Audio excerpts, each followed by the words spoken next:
Dentro de instantes iniciaremos a nossa transmissão.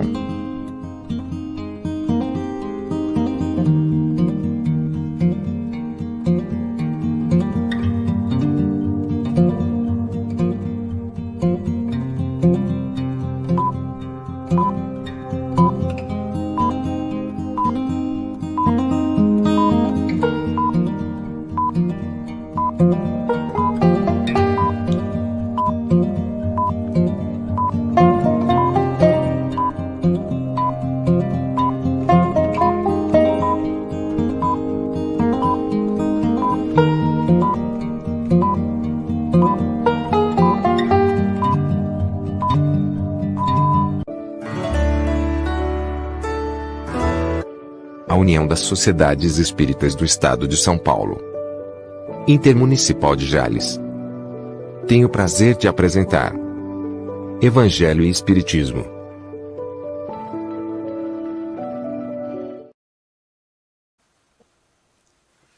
Boa noite, queridos amigos, queridos irmãos, aqui do canal da USA, Intermunicipal de Jales, aqui do Noroeste Paulista. Esse momento tão gratificante, tão acolhedor, que é o nosso estudo do Evangelho à luz do pensamento espírita. É uma alegria poder estarmos juntos mais uma vez e que nós possamos, nesta noite, de corações entrelaçados, buscarmos algumas reflexões, algumas considerações para que possamos ir nos preparando para o entendimento dessa obra tão importante que é o Evangelho segundo o Espiritismo. Esta obra, Allan Kardec se debruçou, né, com todo o seu amor, com toda a sua atenção, para trazer para nós essa pérola que nos ajuda tanto aí nas questões morais. Então, que nós possamos aproveitar esta noite, sendo abraçados aí, já pelos nossos corações, e cada um receba, então, o carinho aqui da nossa atividade da noite. E tenho o prazer, novamente, né, de aqui anunciar a presença, né, a participação dos nossos queridos amigos e irmãos, o nosso querido Geraldo Campetti, que é vice-presidente da FEB, ele que foi um dos idealizadores desse momento que nós temos aqui, e a Celinha, que é a esposa do Marco Antônio, que está conosco aqui também essa noite, que organizou, programou, preparou tudo, e ela que faz os agendamentos aí com muito carinho, uma pessoa também bastante dedicada aqui da nossa USA e também da nossa Casa Espírita. Seja bem-vindo, Campetti, nosso boa noite, o nosso abraço aí para você. Boa noite, querido amigo e irmão Davi, Marco Antônio, amigo e irmão, saudade de vocês são muito caros aqui ao meu coração. Um abraço à querida Célia também, que a nossa responsável por tudo isso aqui, né? Naturalmente, esse trabalho que a gente aqui desenvolve, o Ike que está aí nos bastidores, e boa noite a todos vocês, queridas, queridos, que já estão chegando aí se cumprimentando. Sejam muito bem-vindos, que a gente possa ter, não é, Davi e Marco, essa hora de conversa sobre o Evangelho e o Espiritismo bastante produtiva. Muito bom, Campetti, é um prazer recebê-lo sempre, tê-lo aqui conosco, né? É um coração querido, um coração irmão, que nós também sentimos sempre saudades. Boa noite, Marco Antônio, seja bem-vindo mais uma vez a esse momento aqui nosso. Obrigado, Davi. Boa noite a todos. Boa noite, Campetti, Davi, a todos que estão nos assistindo nesse instante, em especial a Fernanda, que está fazendo aniversário hoje. A gente manda um abraço especial para ela, que a gente já viu que ela está aqui, né, com a gente. E ela realmente... É isso aí. E é um prazer, é uma alegria a gente poder estudar, comentar o Evangelho em conjunto, né? Que juntos a gente aprende mais. Olha aí, ó. Um bolo para Fernandinha. Ela merece. Muito bom. Muito bom, Marco Antônio. Nós temos um trabalho na terça-feira, né? Todas as terças da noite. A gente tem um trabalho com a Fernanda, que é um estudo que a gente faz com ela lá dos Estados Unidos, de Houston. Então, nós temos um carinho muito grande pela Fernanda. Então, vamos lá, estamos iniciando a nossa atividade, né? E lembrando que nós estamos reiniciando o Evangelho segundo o Espiritismo, o seu estudo, né? Uma vez que a gente vai, aos poucos, aí tomando tomando ciência da obra através da introdução, do prefácio, desses capítulos iniciais, que geralmente, muitas vezes, a gente ouve pessoas dizer assim, mas vamos pular o prefácio, vamos pular aqui a introdução, já vamos lá para o primeiro capítulo, né?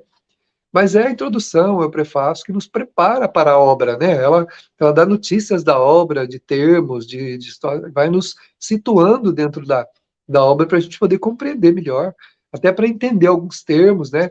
E saber qual é o peso desses termos dentro daquilo que Jesus falou, que a obra contém.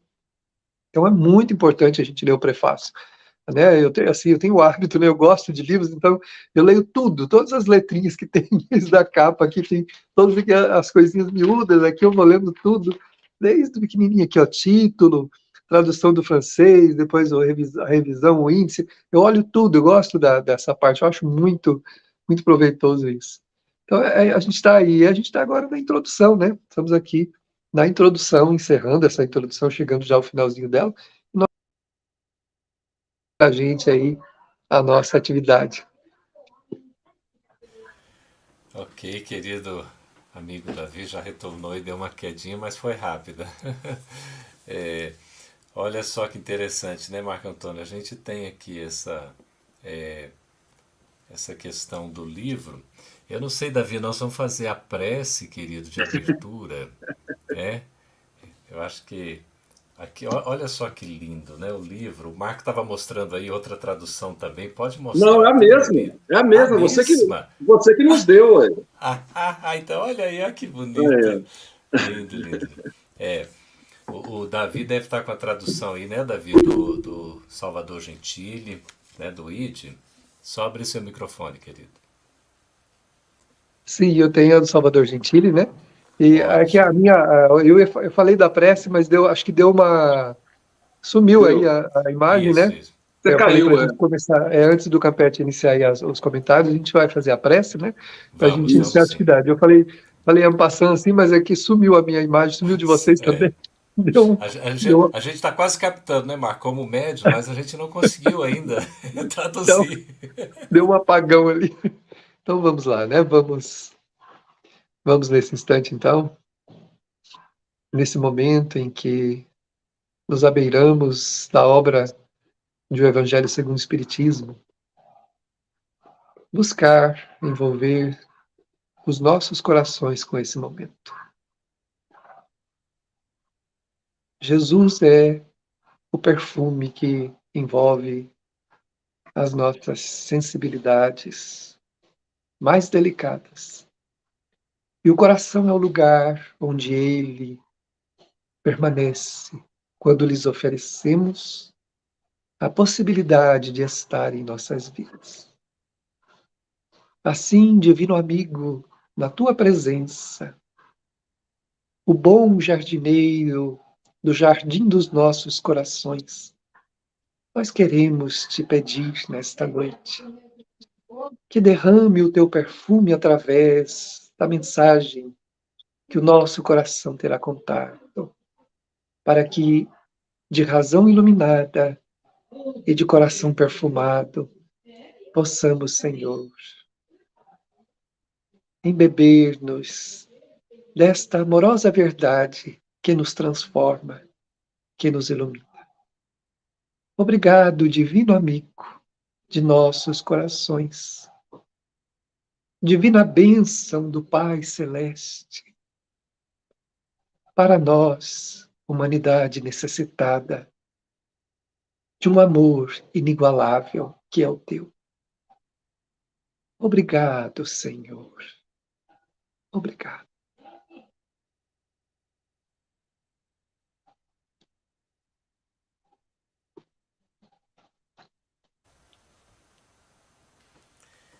Nesse ambiente, Davi, tão gostoso, né, Marco? Tanta presença na espiritualidade amiga, Amador conosco aí, já trazendo essa suavidade, essa sensibilidade, tocando a natureza, a beleza do jardim, fazendo essa comparação com o nosso coração, né, com o nosso sentimento, tão bonito. A gente já se sente envolvido e emocionado desde o início, que o Evangelho é coração. Evangelho é essa simplicidade, essa beleza, não é? Que bom. Olha, o Davi estava falando sobre, não é, Marco? O Evangelho segundo o Espiritismo é um livro tão bem estruturado, tão bem organizado por Allan Kardec, que de fato merece ser lido desde a capa, né, até toda a última capa. E o conteúdo todo desde o início, sem perder nenhuma palavra, sem perder nenhuma frase, nenhum parágrafo. Tudo é importante, tudo é necessário, tudo em o Evangelho segundo o Espiritismo é fundamental, porque é a essência, é o ensino moral do Cristo. Então nada se perde, nenhuma palavra solta, toda ela tem o seu significado e a sua importância. Como o Davi bem explicava, nós estamos na introdução. Aliás, Marco, já retomando, né? Porque é a segunda vez, não é isso? Já estudamos o Evangelho uma vez inteirinha aqui no programa, e agora a gente retoma exatamente do início, né? Agora estamos aqui já na introdução, que é muito importante, a introdução valiosíssima, vendo aquelas chamadas notícias históricas. Nessas notícias históricas, Kardec vai trazer para nós várias palavras com os seus respectivos significados, contextualizados nos seus conceitos. Então não é meramente uma definição, é um conceito, porque ele desenvolve, ele explica, não é? Então nós temos a oportunidade de exatamente, verifiquem por favor se o áudio meu melhora assim. Tá bem, querida? Só aqui, obrigado aí pelo toque, Márcia. Veja se melhorou o meu áudio agora, por favor. Então, nós temos nestas notícias históricas um conteúdo valiosíssimo para a gente poder entender o contexto de muitas passagens, de muitos textos que são colocados aqui, em que as palavras são utilizadas, os vocábulos são empregados, e se a gente não souber o que significa, a gente vai ter dificuldade em compreender exatamente o contexto, não é? Por isso que Kardec nos traz aqui como notícias históricas, devidamente contextualizadas, para a gente poder aprender os seus significados. Ô Marco, querido, nós vamos começar com você, porque hoje nós temos aqui na programação que a Célia Amada nos faz, está faltando apenas 2 vocábulos para a gente poder encerrar esse item de número 3, que são as notícias históricas. A gente tem sobre a sinagoga ou sinagoga e também sobre os terapeutas. Então, Marco, poderíamos começar com você trazendo para nós o que significa sinagoga ou sinagoga, por gentileza. Eu vou ler aqui, então, né, a definição de Kardec. Sinagoga, né, vem do grego, né, assembleia, congregação. Um único templo havia na Judéia, o de Salomão, em Jerusalém, onde se celebravam as grandes cerimônias do culto. Os judeus, todos os anos, lá iam em peregrinação para as festas principais, como as da Páscoa, da dedicação e dos tabernáculos. Por ocasião dessas festas, é que Jesus também costumava ir lá. As outras cidades não possuíam templos, mas apenas sinagogas, edifícios onde os judeus se reuniam aos sábados para fazer preces públicas, sob a chefia dos anciães, dos escribas ou doutores da lei. Nelas também se realizavam leituras dos livros sagrados, seguidas de explicações e comentários, atividades das quais qualquer pessoa podia participar. Por isso é que Jesus, sem ser sacerdote, ensinava aos sábados nas sinagogas. Desde a ruína de Jerusalém e a dispersão dos judeus, as sinagogas nas cidades por eles habitadas servem-lhes de templos para a celebração do culto. Então é interessante, né? Hoje, a gente sabe que o templo dos judeus, né, onde eles se reúnem para o culto, é justamente a sinagoga. Mas na época de Jesus, existia o templo, o grande templo de Salomão, né? É ali que era realizado o culto realmente, então os sacrifícios, né, aquelas coisas todas. E as sinagogas, de uma certa forma, era uma espécie de escola, uma espécie de local onde as pessoas iam lá para estudar as leis, né, estudar a Torá, estudar as leis judaicas. E é interessante de falar aqui, né, que as pessoas podiam comentar. É interessante isso. A pessoa, por exemplo, ela não precisava ser um sacerdote para comentar na sinagoga, né? E então alguém ia lá na frente, abria, como aconteceu com o próprio Cristo, né? Que é relatado nos Evangelhos, ele abriu lá e leu um trecho da lei para falar que aquilo ali estava se cumprindo naquele instante, né? E depois, posteriormente, Paulo também, né? Nas viagens de Paulo, ele procurava as sinagogas para pregar também. E com a destruição do templo, né? Quando os judeus se rebelaram contra os romanos invadiram e destruíram o templo, né? E tem só o Muro das Lamentações ali em Jerusalém, que é o que restou do templo, se não me engano. Então ali aí acabou essa questão do templo, né? E aí os judeus acabaram se reunindo somente nas sinagogas, né? E elas se espalharam pelo mundo inteiro. Então era um local realmente de estudo, de comentários, né? Onde os judeus tinham a vida, a prática deles, né? É interessante, Campetti, eu queria depois até que você pudesse falar alguma coisa. Eu estou lendo um livro do Wesley Caldeira, publicado pela FEB, né? Eu já li um, que é aquele sobre Deus, né? E agora estou lendo um que ele da manjedoura a Emaús. E é fantástico, assim, eu acho que quem se interessar pela parte histórica, e ele fala das sinagogas, né, como a sinagoga era o local de convergência, crianças iam para lá para aprender a ler, interessantíssimo, assim. Ele dá uma abordagem histórica muito mais profunda até, com mais detalhes, digamos assim, né? Então, quem se interessar, eu não conhecia o Wesley Caldeira, o Campetti, e fiquei, assim, muito, muito surpreso, uma surpresa muito boa, gostei demais. Estou gostando do segundo livro e gostei demais do primeiro que eu li, né? Muito bom. E para quem se interessar em pegar mais informações, eu acho que é um livro bem rico, não é, Campetti?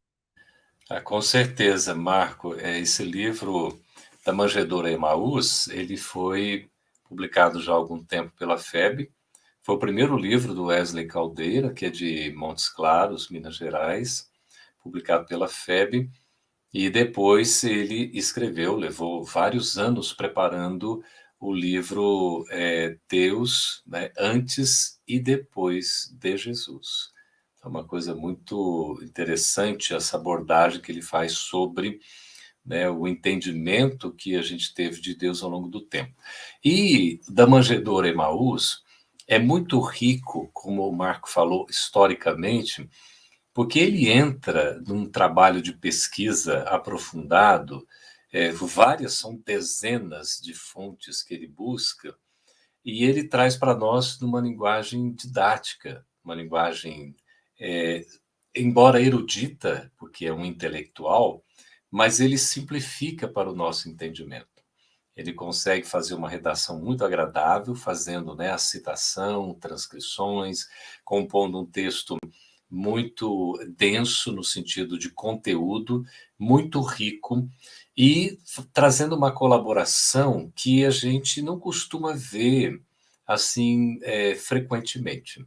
É o tipo de livro, Marco, né, Davi, amigos, amigas estão nos acompanhando, que efetivamente agrega valor por conta da sua contribuição.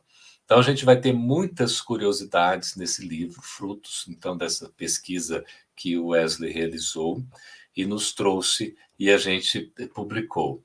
Ele está agora trabalhando um outro livro, mas no tempo certo a gente vai divulgar, não é? Esse pesquisador não para nunca. E é só um detalhe, por exemplo, que eu gostaria de trazer desse livro. Ele faz a distinção entre a questão do adepto, do discípulo, do apóstolo. É tão interessante para a gente saber esses níveis, essas gradações. Outra abordagem que ele traz é sobre as mulheres, o valor que Jesus deu às mulheres e o papel fundamental que as mulheres tiveram, né, na divulgação da mensagem do Evangelho de Jesus ali nos seus primórdios. Eram elas, inclusive, que financiavam as expedições. Mas isso é só um spoiler para a gente ver os detalhes. Uma outra curiosidade, na época, Jesus era carpinteiro, né? Ele tinha como esse ofício, então ele explica lá direitinho, porque o seu pai, José, era carpinteiro. Interessante, Marco e Davi, que os carpinteiros, para a questão dos julgamentos, quando tinha que dar uma opinião sobre, não é, uma determinada situação para poder esclarecer, eles eram convidados como assim, né, aqueles que iam de fato opinar. E a opinião deles tinha um valor muito alto. Por quê? Porque eles eram precisos. Então, os marceneiros, né, no caso lá, eles tinham assim, né, aquela precisão na medida, né, de utilizar, por exemplo, todo o cuidado. Então, ele vai trazendo essas questões que são do dia a dia e explicando no contexto histórico, não é? E cotidiano de como as coisas funcionavam. Então a gente vê aí uma riqueza muito grande. E ele vai falar desses vários, né, elementos, vai falar da sinagoga também. Eu queria ver se o Davi tem alguma contribuição, alguma fala sobre sinagoga, que aí eu falo uma parte também que eu queria trazer, do que o Wesley contribui nesse sentido também, do que a gente também já leu em outras fontes. A única coisa que eu gostaria de acrescentar é a questão, né, é só comentar mesmo, né, que Jesus, como ele coloca aqui, Jesus, sem ser sacerdote, também ensinava na sinagoga, porque as pessoas podiam, né, aqueles que estavam ali podiam tomar a palavra e falar. E foi ali também, né, nas sinagogas, que Jesus provocou alguns escândalos, né, ao falar algumas coisas que deixaram os judeus assim profundamente contrariados. E ele foi por várias vezes taxado de as suas palavras de blasfêmia, né? Que ele blasfema, eles blasfemam, porque ele várias vezes tomou a questão divina para si, né? Dizendo que ele conhecia Deus, que ele era. Então tinha várias coisas que ele falava que realmente chocavam os judeus ali. Eles ficavam horrorizados com algumas coisas que ele falava, né? Mas era preciso, ele tinha que fazer isso, porque ali era um dos momentos onde eles os encontravam ali, principalmente os sacerdotes, aquelas pessoas, e ali era o momento dele fazer essas colocações, quer eles aceitassem ou não, ele falava tranquilamente, porque ele sabia que era necessário, né? Só essa contribuição aí, queria dar. Obrigado, Davi. O Wesley coloca para nós a questão do sábado, né? Veja que Kardec explica aqui que a sinagoga era utilizada, né, como um templo, exatamente no sábado, porque o sábado era o dia destinado ao culto, destinado ao cultivo, né, da oferenda ao Senhor, a Deus.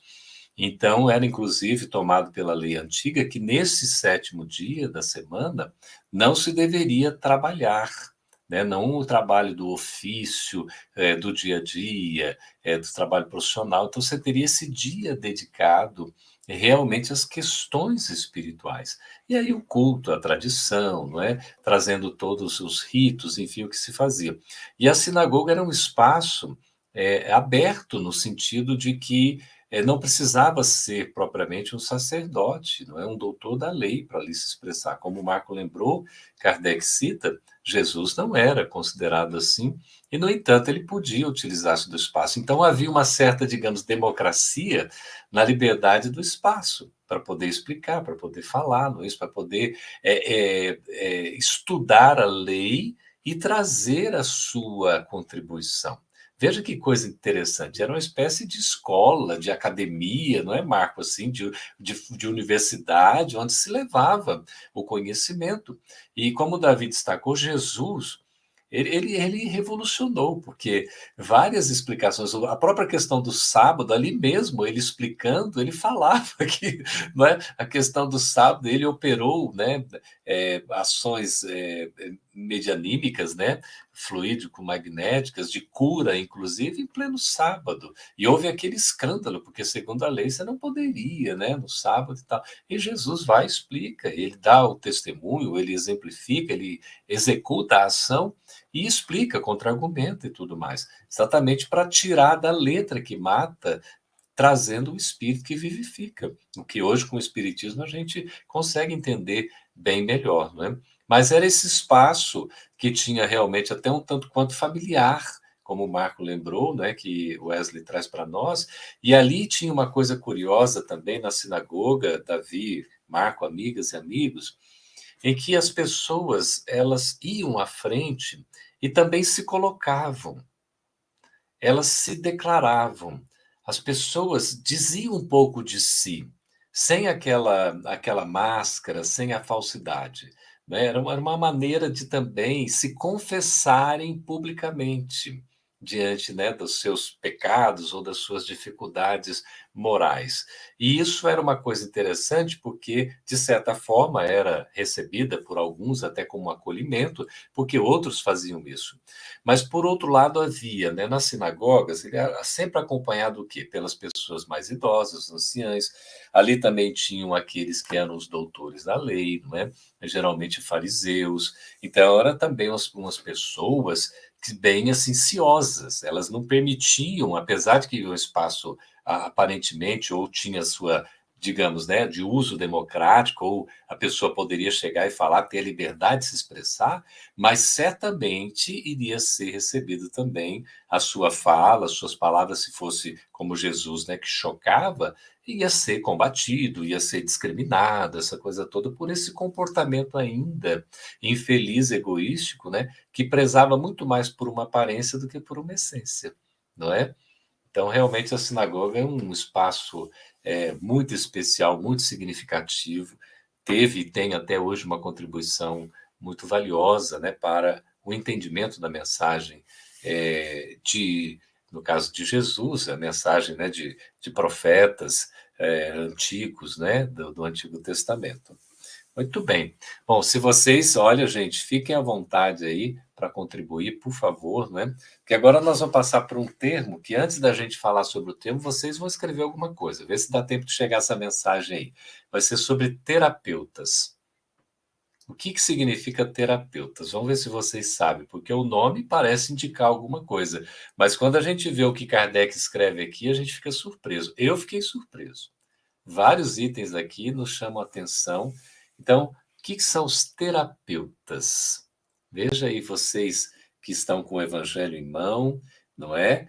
O nosso Wiki já está trazendo aí, não é? Nos vários canais. Muito obrigado, viu, pela presença da Web Rádio Fraternidade, não é? Do Grupo Espírita Beneficente Maria Dolores, aí, a Matô está conosco, né? Naturalmente responsável aqui por esse trabalho, a USA Intermunicipal de Jales, também o pessoal, quem mais está conosco, Davi? O pessoal lá de Alagoas, não é? O Deus Conosco e a Web Rádio Fraternidade, as duas que estão nos retransmitindo aí. Ótimo. Então, o sistema, né, de comunicações Deus Conosco, também de Alagoas, lá agora eles estão com um novo estúdio, está uma beleza lá em Maceió, né? Agora em agosto a gente vai ter a oportunidade de conhecer. Muito bem, gente. Então, o que significa terapeutas? Qual o significado desse termo? Vocês escrevem aí para nós? Enquanto isso, Davi, enquanto o pessoal vai escrevendo, você já fez terapia, Davi? Terapia, no sentido, a terapia psicológica? Isso. Diretamente não, mas eu passei por algumas atividades que estão dentro da terapia, né? Que é um trabalho, uma vez, de dissociação por uma necessidade de se libertar de uma fixação. Então, tem umas coisas assim bem interessantes, né, no campo da terapia, que é uma contribuição muito boa, né, para a saúde mental, saúde emocional humana, né? A Joana de Ângeles fala muito na sua obra, a respeito da necessidade, muitas vezes, da procura da terapia como uma grande contribuição para o nosso equilíbrio, né, porque existem processos que são fixações psicológicas que a gente precisa realmente trabalhá-los, né? E o psicólogo tem todo um trabalho, o terapeuta tem toda uma forma de lidar com essas questões, né? Verdade. E você, Marco? O Marco está quietinho ali, faz fugir dessa pergunta, não? Não, Como é não. que... Não, já fiz terapia. Tem a psicoterapia e a fisioterapia, né? Fiz as duas já. Que maravilha. Não é? A gente precisa de fisioterapia, você às vezes está com o corpo ali, alguma coisa, né? Precisa se fortalecer, e você vai devagarzinho, exercício a exercício, não é? No tempo certo, e é impressionante, né? A ciência, como funciona, a psicoterapia, no caso, né? Envolvendo aí a nossa psique, a nossa mente, não é? Tem também, né, Davi, a questão de atendimento, né? Espiritual, atendimento fraterno, todo um trabalho que toca também os nossos sentimentos, né? É muito importante mesmo, né? Olha, e a gente está aqui fazendo como fazia na sinagoga. Enquanto vocês não respondem, o pessoal não vai responder, não? É assim mesmo, é? Ninguém vai escrever o que é terapeuta, ninguém está arriscando. Será que não sabe o que são terapeutas? A gente normalmente faz, não é, a terapia com terapeutas, é isso? Será? O terapeuta, né? A gente tem aquele indivíduo, aquela pessoa, aquele profissional que tem a competência, não é, para fazer isso. Nós vamos somar a contribuição do Davi aqui, então, com o que Kardec nos traz e as explicações também do nosso querido Davi, enquanto vocês vão escrevendo. A Fran já começou a escrever ali, daqui a pouco a gente vai trazer a participação de vocês. Davi, por favor, só para a gente ver aí, terapeutas, o que significa. Então vamos lá, vamos ver o que o codificador colocou para nós aqui no Evangelho, né? Eu estou aqui com a tradução do Salvador Gentili, né? Da ID, que é o que nós estamos trabalhando, e tenho aqui também a edição da FEB, essa capa maravilhosa, linda, né? Esse que foi lançado aí juntamente com o Livro dos Espíritos, capa dura também, muito bonita, é um box muito legal para dar de presente, para ter também, né? Muito bom, interessante. Bom, terapeutas, né? É uma palavra que vem do grego, né? Ela significa servir, cuidar, quer dizer servidores de Deus ou curandeiros, até. Olha só o termo, pelo menos a minha tradução, né? Sectários judeus contemporâneos do Cristo. Então, eles eram do momento do Cristo, eles eram contemporâneos. Estabelecidos principalmente em Alexandria, no Egito. Tinham uma grande semelhança com os essênios, que nós já estudamos essênios ali, né? O pessoal achava que Jesus era aprendeu com os essênios, né? A gente viu que não é lá bem isso, né? Que não tem. Então vamos lá. Dos quais professavam os princípios. Como esses últimos, eles se entregavam à prática de todas as virtudes. Sua alimentação era de uma extrema frugalidade, devotados ao celibato, à contemplação e à vida solitária. Formavam uma verdadeira ordem religiosa. Filon, filósofo judeu platônico de Alexandria, foi o primeiro que falou dos terapeutas. Considerou-os uma seita do judaísmo. Eusébio, São Jerônimo e outros pais da igreja pensavam que eram cristãos. Fossem judeus ou cristãos, é evidente que, da mesma forma que os essênios, eles formam o traço de união entre o judaísmo e o cristianismo. Era um grupo mais moderado, né, que tinha esses hábitos aí da contemplação, do celibato, né? A gente acha, por exemplo, que o celibato é uma ideia nova, mas não é. É uma ideia antiga. Muitos povos tiveram grupos celibatários, né, de pessoas que viviam isoladas, né, viviam realmente solitários, formavam ali uma ordem, né, e a gente vê no Egito também tinha isso, e vários povos tinham essa questão dos celibatários, né, das pessoas que viviam. As pessoas acreditam que isso foi uma invenção das religiões mais modernas, e não é. Isso é muito antigo, né, um processo bem, bem antigo ali. E eles tinham, né, essa forma de ser diferente dos demais, né, e como Philon considerou eles o quê? Considerou eles como uma seita judaica, mas aos pais da própria Igreja Católica, né, que acreditavam que eles eram cristãos. Seja uma coisa, seja outra, eles foram esse traço de união entre o judaísmo e o cristianismo. Era um grupo moderado ali no meio, né, de todo aquele processo, vivenciando uma vida mais frugal, mais tranquila, mais assim, voltado mais realmente para os princípios, né? Porque vivenciar virtudes naquele tempo era uma coisa bem assim, atípica dentro das religiões que eram bastante formais e duras, né? E eles já vivenciavam essa questão da vivência das virtudes. Então, é por aí que eu gostaria de comentar, então. Que bom. O Marco aqui coloca essa questão de que eles tinham uma vida, né, como celibatários, também voltados à contemplação e vivendo uma vida solitária. Como é que a gente entende isso, hein, Marco? É importante a gente ter essa vida mais assim solitária e também a gente se voltar à contemplação? Isso é importante, é necessário ou isso aqui seria um equívoco hoje em dia? Campete, se for por um tempo apenas, né, alguma semana, você fazer, um mês, né, mas você tem uma vida desse tipo, a gente aprende na doutrina espírita que é contraproducente, né, porque é na convivência que a gente cresce, que a gente aprende, que a gente se desenvolve, né, que são os desafios da vida. Então, o pessoal que se isola, que fica numa vida de contemplação, né, é uma vida, de uma certa forma, eu poderia dizer talvez um pouco egoísta, né? As pessoas ficam naquele isolamento e sem contato mais direto com os demais irmãos, né? E o Jesus mesmo se afastava às vezes uma noite para orar, tal, mas ele estava sempre, né? Inclusive comia com as pessoas, né? Tinha ceia, estava sempre com os outros. E eu tenho uma pergunta para você, Campete. E, assim, pela descrição que ele dá aqui, tanto dos essênios quanto dos terapeutas, eles devem ter influenciado as primeiras ordens monásticas, né? Os primeiros monastérios cristãos. Você sabe de alguma coisa assim? Olha, tanto os essênios quanto os terapeutas, pelo que a gente vê, do que a gente estuda, eram tipo de povo, né? Eu formava aqui como se coloca uma espécie de seita até, ou de segmento religioso, que tinham comportamentos específicos. Então, certamente houve influência nesse sentido. Você vê Philon, né, um filósofo que cita, talvez pela primeira vez, os terapeutas.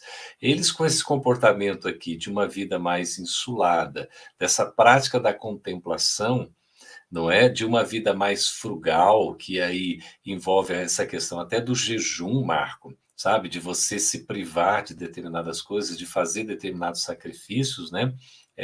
De estar em contemplação, em meditação, no recolhimento silencioso, isso realmente tem tudo a ver com os templos, tem tudo a ver com essa busca, né, de um autoencontro também, que é como se fosse um processo íntimo.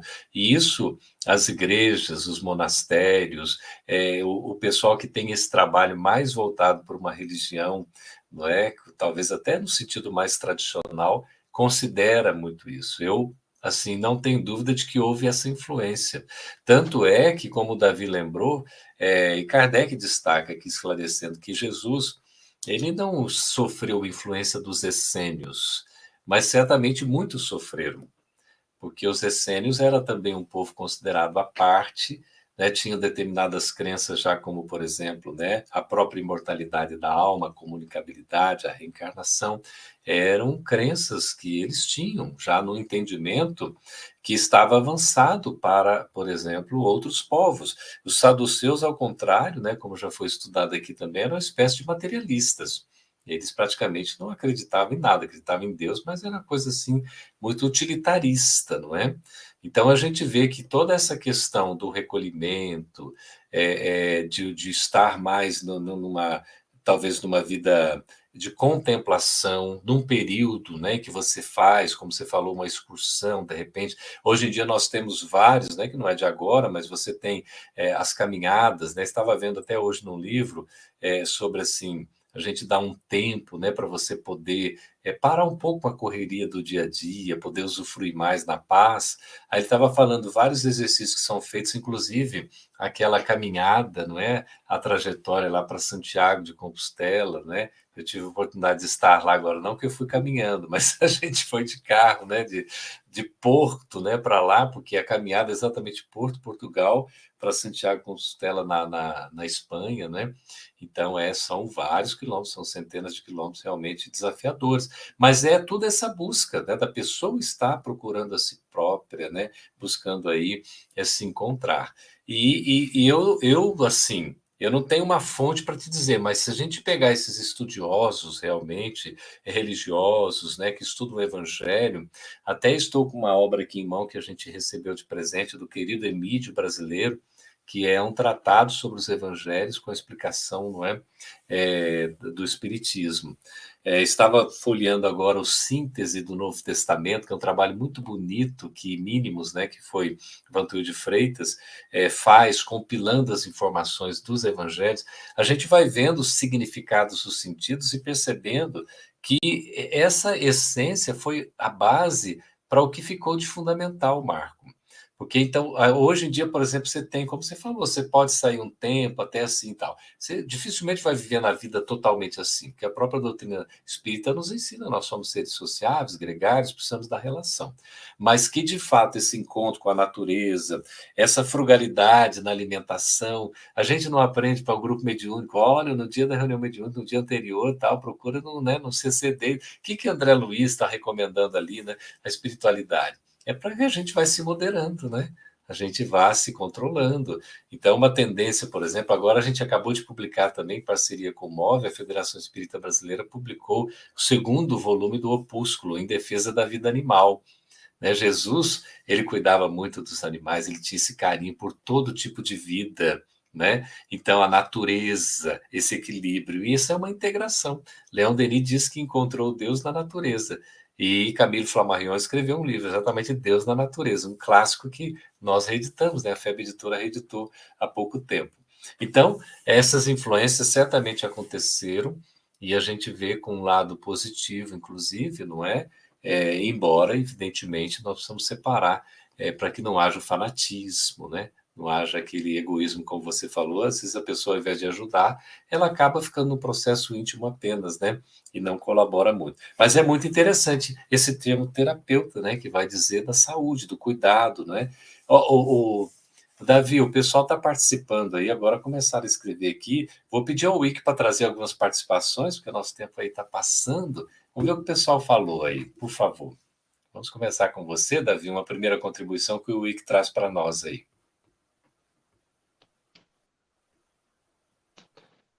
A Fran Mendes disse assim: Jesus é o melhor terapeuta que nos trouxe as leis de Deus. Não há dúvida disso, né? São as leis que nos ajudam a nos harmonizarmos, né? Olha aí, Marco. Só abre o microfone. A Adicélia Martins dizendo que terapeutas era uma ordem religiosa. É mais ou menos o que a gente viu mesmo, né? Uma ordem, uma seita, né? Uma ordem religiosa. Uns dentro do judaísmo, outros falando que era dentro do próprio cristianismo, né? Interessante que já tinham as suas crenças, não é isso?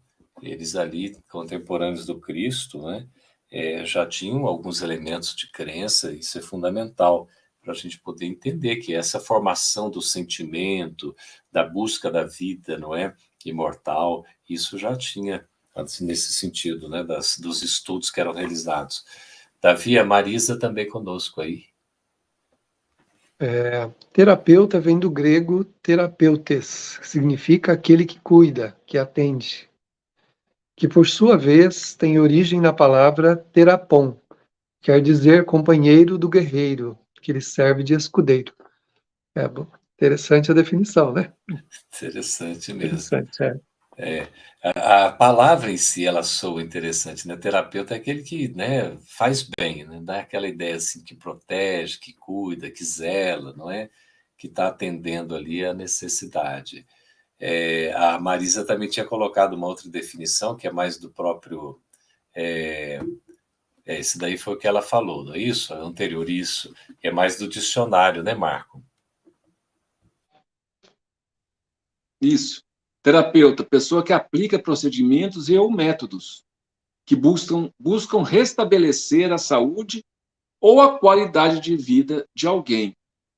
realmente, se esse significado permaneceu, é provável, né, que além de serem assim uma seita que tivesse esse isolamento, mas também eles deveriam ter esse atendimento, né, de cura, de auxílio, de alguma forma as pessoas talvez procurassem eles para isso, não sei, né? É interessante, está estimulante para a gente procurar mais informação, né? E com certeza, Marco, pelo fato deles terem essa extrema frugalidade na alimentação, esse contato também com a natureza, certamente eles faziam aqueles, né, aqueles chás, aqueles produtos todos que são naturais, né, que os antigos usavam, que até hoje a gente ainda utiliza. Eu mesmo agora estou tomando um chá de quebra tudo, não? Como é que é o nome? Chá de quebra do quê mesmo? Quebra-pedra. Quebra-pedra, né? Quebra-pedra. É interessante. É bom. A gente toma e ele funciona mesmo. Olha, a Fernandinha, aniversariante do dia, parabéns a todos os aniversariantes de hoje, incluindo a nossa querida amiga e irmã Fernanda, né? Ela estava colocando aí para nós em 21:16. Jesus pode ter até vivido, né, com os essênios, mas não veio para aprender, e sim veio para nos ensinar. Se ele teve algum contato e tudo, com certeza ele não conviveu para o aprendizado como alguns defendem. Isso, gente, é uma coisa muito assim lógica, porque a doutrina espírita nos traz com clareza.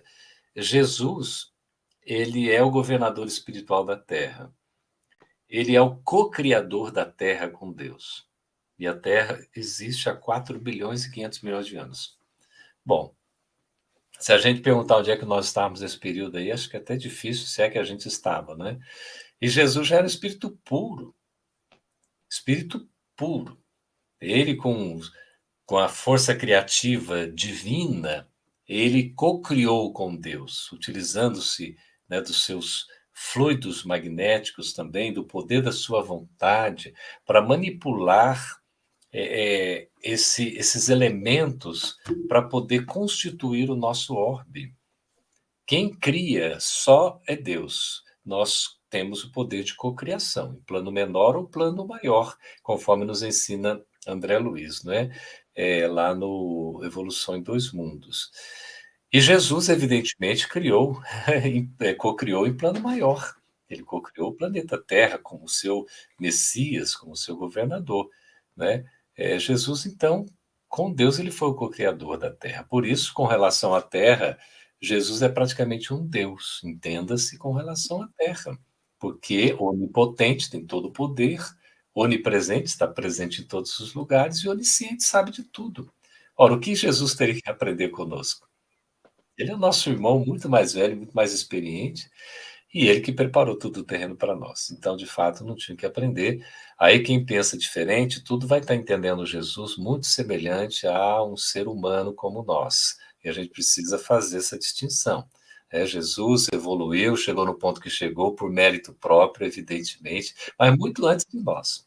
Nós vamos chegar num tempo no nível de Jesus, certamente, mas vai levar muito tempo, né, Marco e Davi?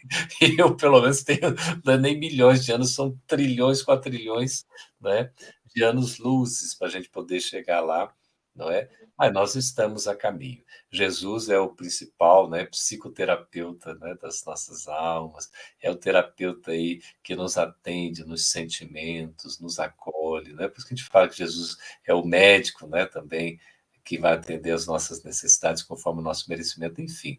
É tudo que a gente pode ter como referência, não é? Por isso é o nosso guia para ser seguido, modelo para servir de exemplo, é o nosso mestre porque nos ensina, é o nosso Senhor porque tem autoridade moral, não é? É nesse sentido. Muito bem. Olha só, nós estamos aqui já há alguns minutos para poder encerrar. Eu queria, Marco e Davi, que vocês, para a gente não entrar propriamente no item 4, porque a gente começa na outra semana, vai ser interessantíssimo, gente, porque nós vamos ver os precursores do cristianismo, que são Sócrates e Platão. Então, vai ter o estudo um pouquinho da filosofia, né, da teoria deles, e a gente vai ver a consonância com o espiritismo, com o cristianismo, com o espiritismo. É uma coisa impressionante. Na verdade, são precursores do espiritismo, né? Porque do cristianismo eles foram mesmo que viveram antes, né? Sócrates viveu cerca de 500 anos antes do Cristo, né? Mas eu só queria que, vamos trazer a Marilza, está aqui participando conosco ainda, 21h20. Vamos trazer esse conceito dela, Davi, depois eu faço a pergunta para vocês. A Marisa está dizendo então, Jesus, o maior terapeuta que cuidou e cuidará sempre como escudeiro na caminhada do aprendizado da lei de amor. Sem dúvida, né? Ele é o terapeuta por excelência, né? O espírito, maior espírito que a humanidade já teve notícia. Inclusive, Campete, eu li uma coisa essa semana que, assim, eu fiquei assim, realmente mostra quanto a humanidade ignora quem seja Jesus mesmo. O Espiritismo é a única doutrina que define Jesus na sua grandeza, né? Com a capacidade, é claro, de entendimento do homem, né? É a única doutrina que o define assim. Porque a maioria dos pensamentos religiosos, eles não conseguem estabelecer uma definição assim, mais do que seja justo para Jesus, né? E eu ouvi uma observação interessante. Uma pessoa perguntou para outra, numa reportagem, dizendo assim, Jesus não é Deus, então? Aí o religioso respondeu, não, ele é Deus. O problema é que quando ele encarnou, quando esse Deus tomou a forma de homem, ele perdeu a sua onisciência. Então ele esqueceu quem ele era. Então muita coisa ele não tinha acesso porque ele perdeu a sua onisciência. Ele não tinha mais ciência de tudo, porque ele já não era mais o Deus, ele era o homem agora, né? E aí o cara perguntou, mas qual a vantagem disso, então, para um Deus perder a sua onisciência, encarnar como homem, né? Ele disse assim, para poder provar para a humanidade que o homem, como homem, qualquer pessoa pode fazer exatamente aquilo que ele fez, e pode cumprir aquilo que ele cumpriu, né? É certo que ele realmente não disse nada que nós não possamos fazer, mas a finalidade não era essa, né? Ou seja, ele nunca deixou de ser quem ele era e ter toda a sua capacidade, seu poder, sua grandeza, porque tomou uma forma humana, né, Jesus? Então, não justifica aí essa explicação que ficou meio confusa, né? Aí tem até a expressão filho do homem, né, que é bem interessante. O Wesley também explica lá né, da manjedoura em Emaús, e aí tem filho do homem, filho de Deus, filho do homem, o estado da humanidade real, né, para onde nós caminhamos. Guaraci Paraná Vieira diz no livro Perfis da Vida, quando vai falar do perfil de Jesus, que Jesus representa a síntese histórica da evolução humana. A síntese histórica da evolução humana. Isso é Jesus. Tudo que a gente pode desejar de melhor realmente é o Cristo. E a gente tenta comparar o Cristo com a nossa ainda, né, limitação, nossa inferioridade, e realmente ele está acima de tudo isso. Mas a gente já vai, Davi, aí, já se encaminhando aqui para o nosso encerramento, eu queria perguntar às nossas queridas e queridos para responderem para nós aí como é que foi o estudo de hoje. Se vocês gostaram, se acharam útil, não é? Se tem alguma reclamação para fazer, escrevam aí, por favor, né? Fiquem à vontade. Enquanto a gente ouve um pouquinho o Marco, eu já depois devolvo a palavra ao Davi para ele poder fazer o fechamento. E Marco, esse estudo aqui da introdução é muito necessário, né? Para a gente poder compreender o próprio Evangelho, né? Se não tivesse isso, faria falta, você não acha? Sem dúvida. Kardec procura situar a gente, né, e dar informações que senão ficam perdidas. Você fala em fariseu, você fala em saduceu, você fala em essênio, né? Principalmente fariseu é muito usado no Evangelho, né? Saduceus também, mas outros termos que ele usou aqui, né? E a gente fala aquilo como se fosse, né, sem saber muito bem o que é. Então ele vai mostrar para a gente ali, né, para a gente ter a informação básica, para a gente poder entender o papel daquelas pessoas dentro do Evangelho, né? O que cada um representava, o que era, né, as personalidades, o jeito, a importância histórica de cada um, no caso até das construções da sinagoga aqui, por exemplo, né?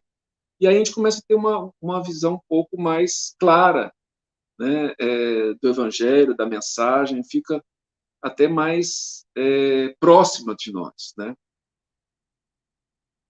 Verdade, é isso, querido Davi, com você aí para o nosso fechamento. O pessoal está respondendo aí. Espontaneamente, eles estão colocando entre excelente, maravilhoso e ótimo, né?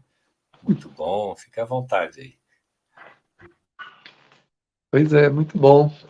Momentos aí que essa roda de conversa proporciona, né? Que a gente ir trocando impressões, que são muito positivas, né? São 3 pessoas diferentes, mais os nossos irmãos também aí falando, né? E a gente vai percebendo que isso vai trazendo uma riqueza grande, né, para todos nós. A Fernandinha fazendo a sua contribuição, o pessoal da Casa de Madou, e outros amigos que estão nos acompanhando também, a Fran e alguns que têm nos acompanhado aí durante esse tempo. É sempre uma alegria muito grande, né, buscar essa conversa em torno do Evangelho. Se nós tivéssemos mais esses momentos, certamente que a nossa vida seria mais fácil, ela se traduziria de uma maneira mais amena, né? Mas é o nosso abraço aí, o nosso beijo no coração de todos, a gratidão por esse momento, a minha gratidão ao Campete pelo carinho de estar conosco, de ter atendido sempre o convite, ao Marco Antônio também, pela disponibilidade de estar conosco.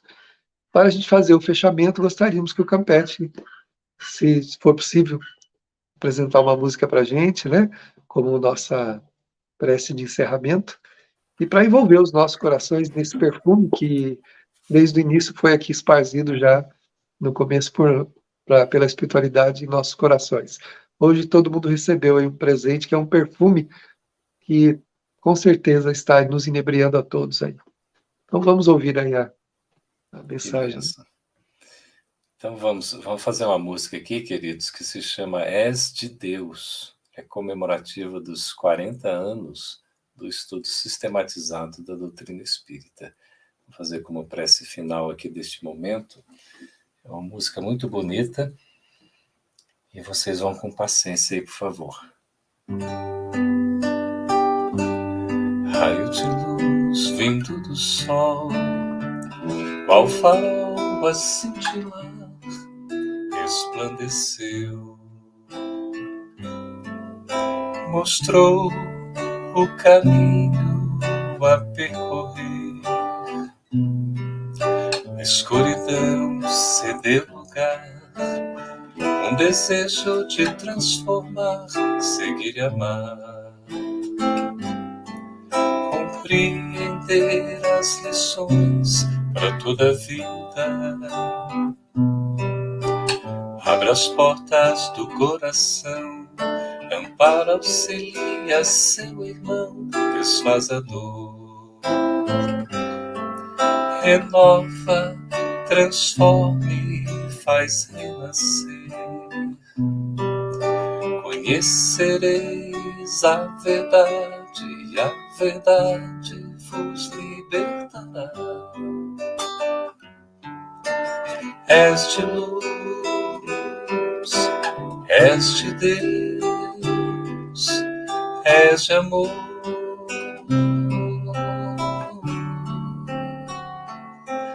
Amai-vos são asas a voar, instrui-vos por seguro para pousar. Amai-vos são asas a voar, instrui-vos por seguro para pousar. Amai-vos.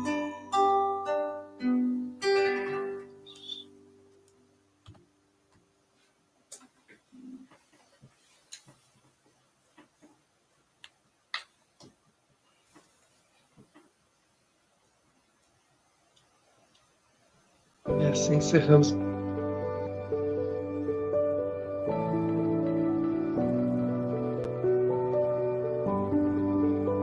A União das Sociedades Espíritas do Estado de São Paulo, Intermunicipal de Jales, apresentou Evangelho e Espiritismo. Na próxima semana estaremos de volta.